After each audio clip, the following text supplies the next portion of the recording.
La prière de l'éclipse. Parmi les preuves apparentes de l'existence d'Allah, le soleil et la lune. Et Allah rappelle à ses serviteurs et leur fait peur par l'éclipse lunaire ou solaire selon le hadith suivant. Allah fait peur à ses serviteurs par l'éclipse et lorsque l'éclipse se présente, les serviteurs se précipitent à la prière. Certes, le soleil et la lune ne s'éclipsent ni pour la mort ni pour la naissance d'aucun être. Cependant, ce sont des signes d'Allah.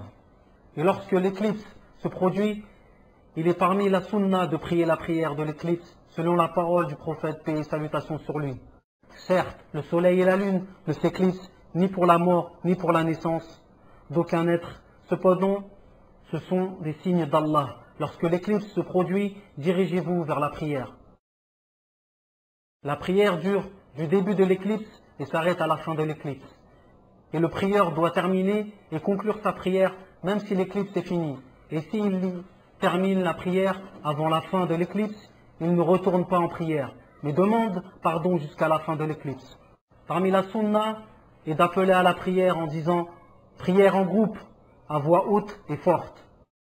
Et lorsque les gens se sont regroupés, l'imam prie 2 unités très longues et récite à voix haute. Et il lit durant la première unité la Fatiha et une sourate longue.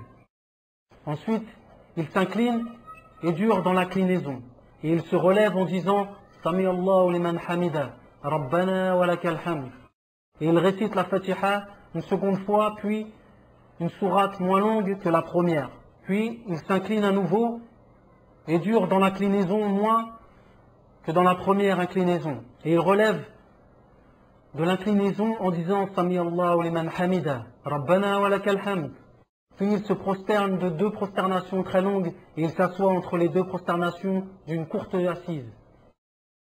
Puis il se relève de cette 2e prosternation en disant Allahu Akbar. Et il prie la 2e unité de prière comme la première, seulement elle sera moins longue que la première. Puis il fait le tashahoud et le salut final.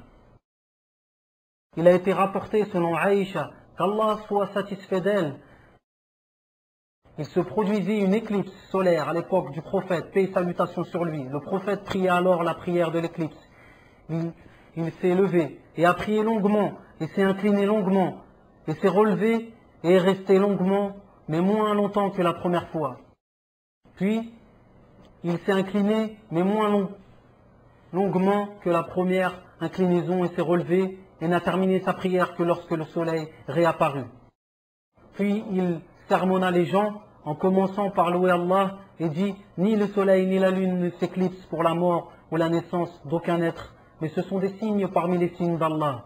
Et si vous assistez à cela, invoquez et priez et faites l'aumône. » Il est préférable de prier cette prière en groupe. Et la prière seule est autorisée. Il est préférable de l'effectuer à la mosquée et il est autorisé aux femmes d'assister à cette prière.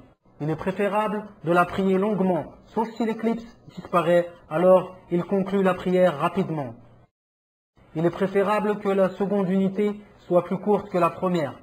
Il est également parmi la sunna de faire un sermon et rappelant la puissance d'Allah en leur citant les sagesses de l'éclipse.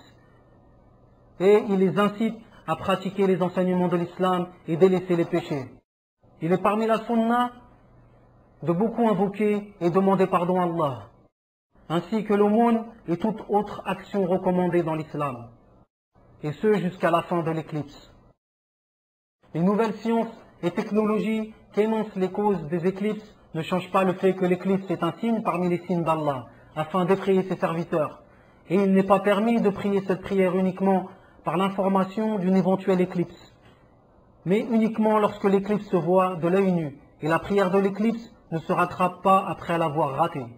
La prière de l'éclipse se prie même durant les temps interdits à la prière.